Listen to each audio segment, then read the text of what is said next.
बिस्मिल्लाहिर्रहमानिर्रहीम। अस्सलाम वालेकुम नाज़रीन, उम्मीद करता हूँ आप तमाम लोग खैरियत से होंगे। नाज़रीन, इस वीलॉग के अंदर मुस्लिम लीग नून और पीपल्स पार्टी JUIF इन तमाम सियासी जमातों ने जो गड़ा खोदा था पाकिस्तान तहरीक इंसाफ के लिए, उस गड़े में ये खुद से गिरने कैसे जा रहे हैं उस पर थोड़ी सी बात करते हैं।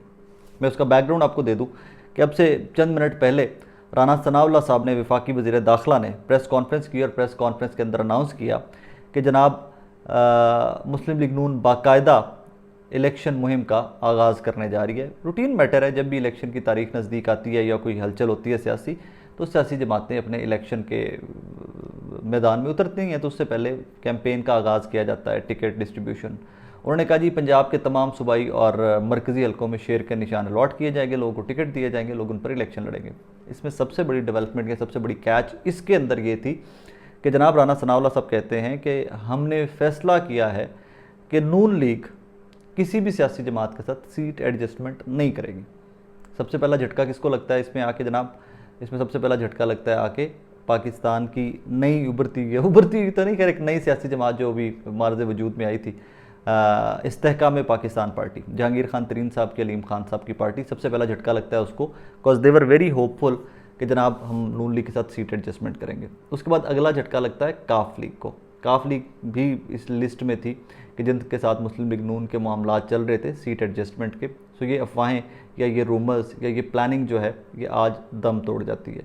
इस्तेहकाम पाकिस्तान पार्टी के लिए वाकई बड़ी खबर है, क्योंकि इस्तेहकाम पाकिस्तान पार्टी को किसी और सियासी जमात का वोट ना पड़े तो वो शायद एक सीट भी नहीं निकाल सकते। इवन जहांगीर तरीन हिमसेल्फ और अलीम खान हिमसेल्फ ये भी शायद अपने हल्के भी हार जाएँ, तो बाकी इनके उम्मीदवारान और कारकुनान और वो तो कहानी एक अलग से है।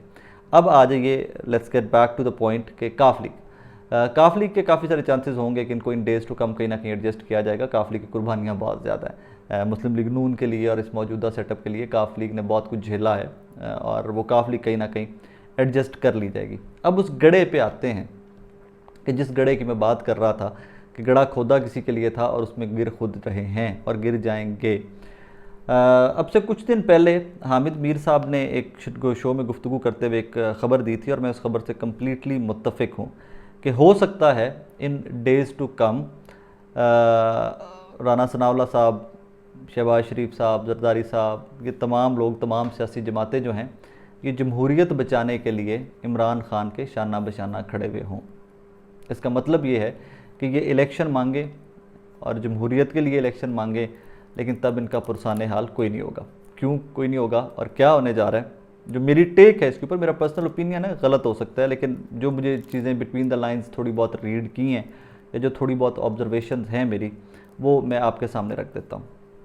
इसकी कॉन्फर्मेशन किसी हद तक कल रात को हामिद मीर साहब ने भी दी है कि इस्टेब्लिशमेंट को लगता ये है, जो मुल्क जो जिनको लगता है, उन्होंने ये कहा कि जिनको ये लगता है कि पाकिस्तान के मफाद में वो सबसे बेहतर जानते हैं, तो वो एक ही हैं, वो है पाकिस्तान की इस्टेब्लिशमेंट। तो उनको ज़ाती तौर पे ये शायद लगता है, या इंप्रेशन ये दिया गया हामिद मीर साहब की गुफ्तगू से कि जनाब गुस्से को कम करने के लिए, नफ़रतों को कम करने के लिए इलेक्शन ना करवाए जाएं तो इसमें पॉलिटिकल स्टेबिलिटी में मदद मिलेगी। ये फैसला साजों को लगता है। अब वो जो उनको लगता है उस पर आप हमारे पाकिस्तान के सियासतदानों में से कोई भी इतना काबिल नहीं है कि उनके साथ निगोशिएट कर ले। जो उनको लगता है तो फिर वो ठीक होता है, जो उनको लगता है वो उसी के ऊपर अमल करते हैं। ना जो कोई भी बंदा इतना काबिल नहीं है कि बह के किसी पास से गल ला लवे। अब इमेजिन कीजिए कि वो गड़ा जो आपने 90 रोज़ से ऊपर इलेक्शन ले जाने वाला पंजाब के अंदर खोदा था, पीपल्स पार्टी जिसमें खामोश तमाशाई बैठी रही, इलेक्शन कमीशन ने 90 दिन के अंदर इलेक्शन नहीं करवाए, ये लोग तावीलें देते रहे कि जी इस वजह से इलेक्शन नहीं करवाए, इस वजह से नहीं इलेक्शन करवाए, आइन में कहाँ लिखा हुआ है कि जी 90 रोज़ से ऊपर इलेक्शन चले जाएँ तो ये हो जाएगा, वो हो जाएगा। मलिक मोहम्मद अहमद खान साहब कहते रहे ना, हाँ ये तो लिखा हुआ है कि 90 रोज़ के अंदर इलेक्शन हो, ये कहाँ लिखा हुआ है कि अगर 90 रोज़ से ऊपर इलेक्शन चले जाएँ तो फिर क्या होगा। खैर, ये सारे मामलात वो तमाम सियासी जमातें जो तावीलें देती रही इस सारे क्राइसिस की, और इसमें वो इलेक्शन को डिले करने के लिए हर आर्गूमेंट लेके आती रही, घर मनगढ़ंत और जिसका कोई वजूद नहीं था वो आर्गूमेंट लेके आती रही। कुछ मीडिया हाउसेज उसको पैडल करते रहे, लोगों तक पहुंचाते रहे, और इवेंचुअली 90 रोज़ में इलेक्शन लोगों ने पंजाब और KP में नहीं करवाए, इलेक्शन आगे ले गए। अब वही फॉर्मूला उठा लीजिए पंजाब और KP से, इसको ले जाइए फेडरल गवर्नमेंट के अंदर। मिसाल देता हूँ, कोई भी वज़ीर आज़म बन गया जी, चलें फेडरल गवर्नमेंट में केयर टेकर सेटअप आ गया, मोहसिन बेग साहब वज़ीर आज़म बन गए, सहाफ़ी हैं, वो FIA वाले सहाफ़ी जिनकी वो पिस्टल वाली फ़ोटो बड़ी वायरल हुई थी, तो मोहसिन बेग साहब वज़ीर आज़म बन गए हैं, नजम सेठी साहब वज़ीर आज़म बन गए हैं, जुगनू मोहसिन भी कैसे हो सकता है वज़ीर आज़म, कोई भी बन जाए, मैं मिसाल दे रहा हूँ। तो इनमें से कोई केयर टेकर वज़ीर आज़म बन गया। तो इलेक्शन कमीशन ने करवाने हैं ना, मुस्लिम लीग नून ने और पीपल्स पार्टी ने तो नहीं करवाने। आई एम ट्राइंग टू से व्हाट आई ट्राइंग टू से कि भाईजान इलेक्शन कमीशन ने करवाने हैं, तो इलेक्शन कमीशन किसी के इन्फ्लुएंस में भी तो हो सकता है ना। वैसे तो हम श्योर कि नहीं होगा, लेकिन पाकिस्तान है, यहाँ पे कुछ भी हो सकता है, एनीथिंग इज़ पॉसिबल। और अगर इलेक्शन कमीशन 90 रोज़ के अंदर या 60 रोज़ के अंदर अगर असेंबलीज मुद्दत पूरी करती हैं और अगर आप 1-2 दिन पहले तोड़ देते हो, तो वो गिवन जो ड्यू टाइम है उसके अंदर इलेक्शन नहीं करवाते, तो आप कहाँ पर जाओगे? आप उस लाइन में आके खड़े होगे जिस लाइन में इमरान खान साहब पहले खड़े हुए थे। जमहूरियत बचाओ, इलेक्शन करवाओ, लोगों को वोट करने का हक दो। लेकिन अब चीज़ें उस तरफ जाती हुई मुझे क्लियरली नज़र आ रही हैं कि जनाब ये असम्बलीज़ तहलील होंगी 14 अगस्त को, या 14 से एक दिन पहले ये तहलील कर दें या अपनी मुद्दत पूरी करें असम्बलीज़, और उसके बाद केयर टेकर सेटअप की कुछ 6 महीने साल मुल्क को रन करें और वो अपने मामलात चलाए, और उसके बाद फिर आगे देखा जाएगा कि इलेक्शन करवाने हैं या नहीं करवाने। ये मेरी ज़ाती राय है, दैट इज़ व्हाट आई सी। ये जो मुझे हालात नज़र आ रहे हैं ये वो हैं, और ये बहुत सारे लोग जो हैं मेरी इस ऑब्जर्वेशन से, इस रीडिंग से मुत्तफ़िक भी हैं कि शायद इन तमाम सियासी जमातों को एक दफ़ा छुट्टी करवा दी जाए कि चलो तुम सारी कर बैठो। सियासी जमातें फेवरेटिज़म ज़रूर होता है एक्सक्यूज़ मी, और उसमें हो सकता है शहबाज शरीफ साहब अभी फेवरेट हों, हो सकता है कि फ़ैसला साज़ों की कोशिश ये हो कि जनाब शहबाज शरीफ को किसी तरह लाया जाए, लेकिन कुछ सियासी जमातें और लीडरान अपने अंदर से लेके आना चाहती हैं। आपने देखा जावेद लतीफ़ साहब आए दिन स्टेटमेंट देते हैं कि अब इदारों में बैठे हुए लोग भी मानने पे तैयार हो गए हैं, मानने को मजबूर हो गए हैं कि नवाज़ शरीफ के अलावा कोई चारा नहीं है, नवाज़ शरीफ ही को लाया जाए तो मुल्क की मुश्त बचाई जा सकती है, नवाज़ शरीफ ही को लाया जाए तो मुल्क बचाया जा सकता है, इसको आगे लेकर जाया जा सकता है।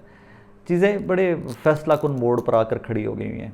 इसमें एक चीज़ काबिल गौर है कि अगर आज मुस्लिम लीग नून इलेक्शन कैंपेन का आगाज़ करने जा रही है, इलेक्शन मुहिम का, तो पाकिस्तान तहरीक इंसाफ भी खामोश नहीं बैठी हुई थी।